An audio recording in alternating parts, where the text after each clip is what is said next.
Mark 14 பாருங்க, அந்த பாவியான ஸ்திரீ, ஒரு பாவியான ஸ்திரீ, அவன் நொறுக்கப்படுறதுக்கு சித்தமாக தன்னை ஆயத்தப்படுத்தி இயேசுவின் சமூகத்தில் வருகிறார், தேவ சமூகத்தில் வருகிறார். கர்த்தர் அவளுக்காக காத்திருக்கிறார்.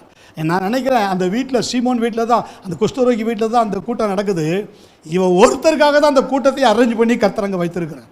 இவன் வருவான்னு தெரிஞ்சு அந்த கூட்டத்தை நடத்துறார். ஏன்னா மற்றவங்க யாருமே கெட்ட நெருங்க முடியல. ஒருத்தர் நினைவுகள்ல இருந்தே இயேசுவை இடம் போட்டு வச்சிருக்கார். இவர் உண்மையிலேயே தேவனாக இருந்தால் இவர்கிட்ட வர்ற ஸ்திரியை ஈஸியாக கண்டுபிடிக்கணுமே. பார்த்தீங்களா, நினைவு தூரத்துலேருந்து இயேசு அறிஞ்சிட்டார், தூரத்துலேருந்து அறிஞ்சிட்டார். இன்னொருத்தர் என்ன சொல்கிறான், யூதாஸ், இவங்க எதுக்கு வீண் செலவு, இதை விட்டு தரித்திரக்க கொடுத்துரு. இவங்கெல்லாம் பாருங்கள், தேவனுக்கு சமீபமானவர்கள் அல்ல, இருதயத்திலே பரிசுத்தம் உள்ளவர்கள் அல்ல. இவர்களுக்கும் பரிசுத்த ஆவிக்கும் எப்பொழுதுமே டிஸ்டன்ஸ் தான், எப்போவுமே டிஸ்டன்ஸ் தான். ஊழியம் செய்யலாம், எல்லாம் பண்ணலாம், ஆனால் கடைசி வரைக்கும் பரிசுத்த ஆவியோடு நடக்க முடியாது.